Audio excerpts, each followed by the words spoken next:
Hi everyone, welcome to exam IQ की इस video में जेएसएससी और जेपीएससी के लिए झारखंड जीके का एक प्रैक्टिस सेट शुरू कर रहे हैं। तो ये प्रैक्टिस सेट संख्या 12 है। इससे पहले 11 प्रैक्टिस सेट अपलोड हो चुके हैं। अगर नहीं देखे हैं तो प्लेलिस्ट में जाके देख सकते हैं। तो इसमें काफ़ी महत्वपूर्ण सवाल कवर किए गए हैं। तो झारखंड जीके का प्रैक्टिस सेट, तो चलिए शुरू करते हैं। तो इस सेट का पहला सवाल है, तो झारखंड के वर्तमान राजभवन का निर्माण कौन से साल हुआ था? तो झारखंड के वर्तमान राजभवन का निर्माण किस वर्ष हुआ था? मार्च 1935, मार्च 1940, मार्च 1947, मार्च 1931। तो इसका सही आंसर क्या हो जाएगा? तो झारखंड के वर्तमान राजभवन का निर्माण मार्च 1931 में हुआ था। कब हुआ था? मार्च 1931 में। और झारखंड के राजभवन से दो सवाल पूछे जाते हैं। तो सबसे पहला सवाल आता है, झारखंड का राजभवन है कहाँ पे? तो कहाँ की बात की जाए तो रांची में।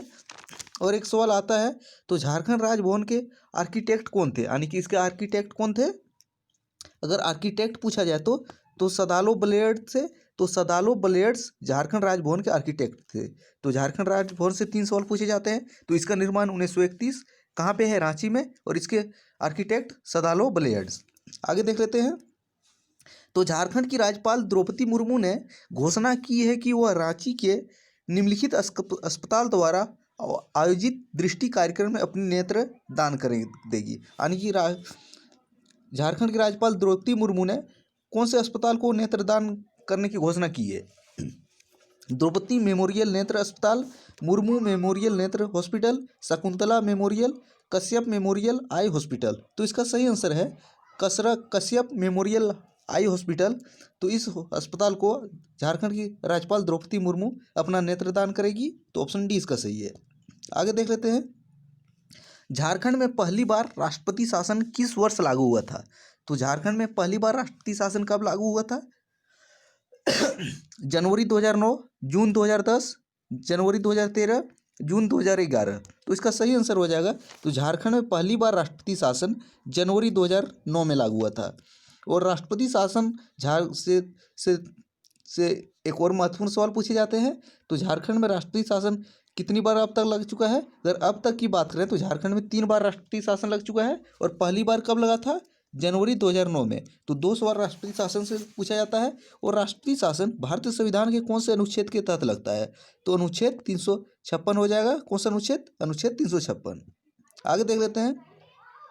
कोडरमा हजारीबाग औद्योगिक क्षेत्र किस खनन के लिए प्रसिद्ध है? तो कोडरमा हजारीबाग औद्योगिक क्षेत्र किसके खनन के लिए प्रसिद्ध है? एल्यूमिनियम, तांबा, अब्रक, लोहा। तो इसका सही आंसर क्या हो जाएगा? अब्रक। तो कोडरमा हजारीबाग औद्योगिक क्षेत्र जो है अब्रक के खनन के लिए प्रसिद्ध है।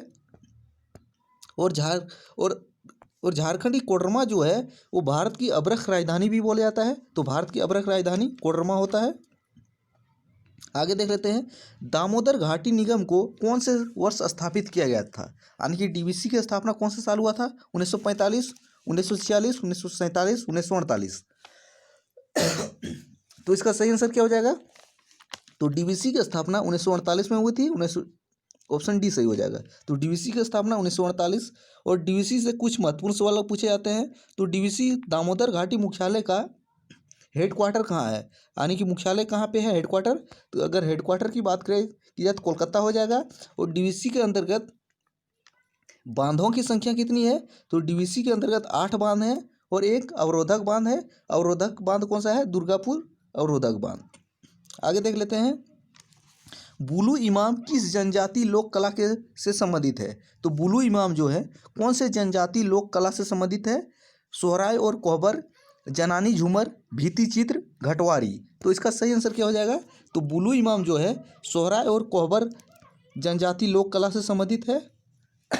तो ऑप्शन ए इसका सही हो जाएगा। आपको यहाँ कमेंट करके बताना है। इसका आंसर पहले बता चुके थे। तो बुलु इमाम कौन से जिले से संबंधित है? बुलु इमाम कौन से जिले से संबंधित है? इसका आंसर कमेंट करके दीजिएगा। आगे देख लेते हैं। झारखंड के पहले मुख्यमंत्री बाबूलाल मरांडी कौन से राजनीतिक दल के थे? तो झारखंड के पहले मुख्यमंत्री कौन थे? बाबूलाल मरांडी। वो कौन से राजनीतिक दल से थे?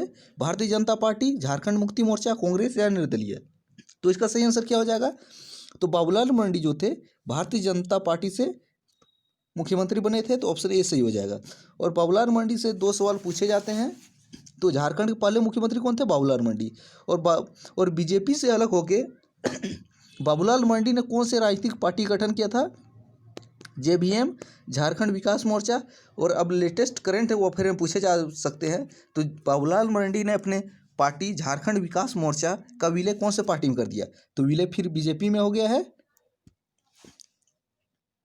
और एक सवाल और पूछा जाता है, जब बाबूलाल मरांडी पहली बार मुख्यमंत्री बने थे तो कहाँ का विधानसभा चुनाव जीते थे? तो रामगढ़ का विधानसभा उपचुनाव जीत के मुख्यमंत्री के पद बरकरार रखे थे। आगे देख लेते हैं, झारखंड में कितनी विधानसभा सीटें हैं? तो झारखंड में विधानसभा सीटों की संख्या पूछी गई है 70, 60, 72, 81। तो 81। तो झारखंड में 81 निर्वाचित विधानसभा सीटों की संख्या 81 है निर्वाचित और एक मनोनीत। और 81 सीटों में आरक्षण की व्यवस्था किस तरह है? इनमें 28/9/44 क्या है? 28 जो है एसटी के लिए रिजर्व है, 9 एससी के लिए रिजर्व है और 44 जो है अनरिजर्व, यानी कोई भी इस सीट से चुनाव लड़ सकते हैं। आगे देख लेते हैं, तो निम्नलिखित राजनीतिक दलों में से कौन सा दल जो कभी झारखंड राज्य में सत्ता में नहीं आया है? तो कौन सा पार्टी है जो झारखंड राज्य में कभी सत्ता में नहीं आया है, यानी कि उस पार्टी का मुख्यमंत्री झारखंड में कोई नहीं हुआ है? भारतीय जनता पार्टी, झारखंड मुक्ति मोर्चा, कांग्रेस या तो निर्दलीय। तो इसका सही आंसर क्या हो जाएगा? कांग्रेस। तो कांग्रेस पार्टी से झारखंड में कोई भी मुख्यमंत्री नहीं हुए हैं, लेकिन भारतीय जनता पार्टी, झारखंड मुक्ति मोर्चा और निर्दलीय से हुए हैं। तो बीजेपी से कौन कौन हुए हैं? तो बीजेपी से तो पहले बाबूलाल मरांडी हुए थे, उसके बाद अर्जुन मुंडा हुए थे, इसके बाद रघुवर दास। तो बीजेपी से 3 व्यक्ति मुख्यमंत्री के पद पर रह चुके हैं। और झारखंड मुक्ति मोर्चा से कौन कौन हुए हैं? तो 2 व्यक्ति हुए हैं, एक शिबू सोरेन और एक हेमंत सोरेन। उसके बाद निर्दलीय से बात करते हैं, तो निर्दलीय से एक व्यक्ति भी मुख्यमंत्री रह चुके हैं, कौन है? मधु कोड़ा। लेकिन कांग्रेस से झारखंड में एक भी मुख्यमंत्री नहीं रहे हैं। आगे देख लेते हैं, वाद्य यंत्र थाला को किसके द्वारा तैयार किया जाता है? तो एक वाद्य यंत्र है थाला, जिसको किसके द्वारा तैयार किया जाता है? कांसा, एल्यूमिनियम, लोहा, निकेल। तो इसका सही आंसर क्या हो जाएगा? तो वाद्य यंत्र थाला को कांसा के द्वारा तैयार किया जाता है। तो ऑप्शन ए सही हो जाएगा। किसके द्वारा? कांसा। तो दशहरा में निम्नलिखित में से कौन सा नृत्य शिक्षक और छात्र दोनों द्वारा किया जाता है? तो शिक्षक और छात्र दोनों द्वारा किया जाने वाला नृत्य कौन है जो दशहरा में किया जाता है? दंसई, बहा, दोहा, दोंगेड़। तो इसका सही आंसर क्या हो जाएगा? दंसई। तो शिक्षक और छात्र के द्वारा दशहरा में किया जाने वाला नृत्य कौन सा है? दंसई। ऑप्शन ए सही हो जाएगा। आगे देख लेते हैं, ढाका, मेमन सिंह और कोलकाता के क्रांतिकारी किस स्थान पे छुपकर गुप्त प्रचार करते थे? जमशेदपुर, रांची, भागलपुर, रामगढ़। तो इसका सही आंसर हो जाएगा ढाका, मेमन सिंह और कोलकाता के क्रांतिकारी जमशेदपुर में छिप के गुप्त प्रचार क्या करते थे? तो ऑप्शन ए इसका सही हो जाएगा। ऑप्शन ए सही है। आगे देख लेते हैं, भारत छोड़ो आंदोलन के दौरान 26 अगस्त 1942 को देवघर में चली गोली में से शहीद होने वाले व्यक्ति कौन थे? तो भारत छोड़ो आंदोलन के दौरान 26 अगस्त 1942 को देवघर में चली गोली से शहीद होने वाले व्यक्ति कौन थे? अशरफी लाल, शेख भिखारी, अहमद हुसैन या तो हरी मिश्रा। तो इसका सही आंसर हो जाएगा अशरफी लाल। तो ऑप्शन ए सही हो जाएगा। और भारत छोड़ो आंदोलन शुरू कब हुआ था? आपको कन्फ्यूजन वाला सवाल 8 या 9 अगस्त 1942, 8 या 9 अगस्त 1942 को आपको कमेंट करके बताना है, 8 या 9 को। ऑप्शन में दोनों दिया रहता है। तो भारत छोड़ो आंदोलन किस तारीख को शुरू हुआ था? तो ऑप्शन में दोनों दिया रहता है, 8 अगस्त और 9 अगस्त 1942। तो कौन सा सही होगा आपको कमेंट करके बताना है दोनों ऑप्शन में। आगे देख लेते हैं, झारखंड राज्य के पहले आधिकारिक मुख्य न्यायाधीश कौन थे? तो झारखंड राज्य के पहले मुख्य न्यायाधीश कौन थे? विनोद कुमार गुप्ता, पार्थ खन्ना, विनोद सिंह या ज्ञान सुधा मिश्रा। तो इसका सही आंसर क्या हो जाएगा? अगर सही आंसर की बात करें तो झारखंड राज्य बनने के बाद झारखंड विधानसभा के पहले मुख्य न्यायाधीश कौन थे? विनोद कुमार गुप्ता। ऑप्शन ए सही हो जाएगा। तो झारखंड में गांवों की संख्या कितनी है? तो झारखंड में गांवों की संख्या लगभग 32,620 है। तो ऑप्शन ए सही हो जाएगा। आगे देखते हैं, 2017 में झारखंड के सर्वश्रेष्ठ विधायक का पुरस्कार किसने प्राप्त किया था? 2017 में झारखंड का सर्वश्रेष्ठ विधायक किसको चुना गया था? स्टैटिक जीके में भी अब सवाल बनता है, करंट में भी, लेकिन अब तो स्टैटिक जीके हो गया है। विमला प्रधान, प्रदीप यादव, रघुवर दास, माधव लाल सिंह। तो इसका सही आंसर हो जाएगा विमला प्रधान। तो 2017 के झारखंड के उत्कृष्ट विधायक का पुरस्कार विमला प्रधान को मिला था। आपको यहाँ पे बताना है 2019 का उत्कृष्ट विधायक का पुरस्कार किसको मिला है?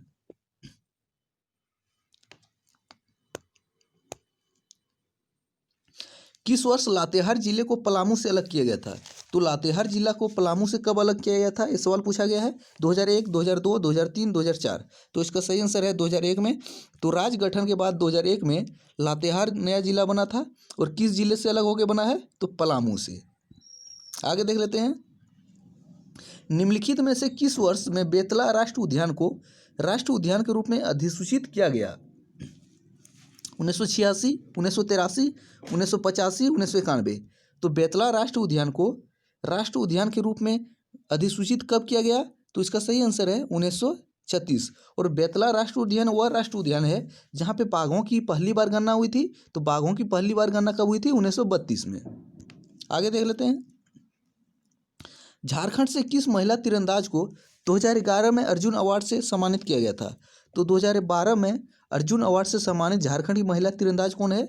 दीपिका कुमारी, असुंता लकड़ा, लक्ष्मी पांड्या या डोला बनर्जी? इस सवाल को देखते हुए तो लक्ष्मी पांड्या जो है मुक्केबाजी से संबंधित है और असुंता लकड़ा किससे है? हॉकी से।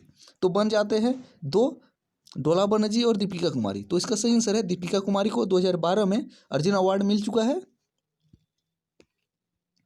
तो पालकोट वन्यजीव अभ्यारण्य किस जिले में स्थित है? तो पालकोट वन्यजीव अभ्यारण्य झारखंड के कौन से जिले में स्थित है? तो इसका सही आंसर क्या होगा?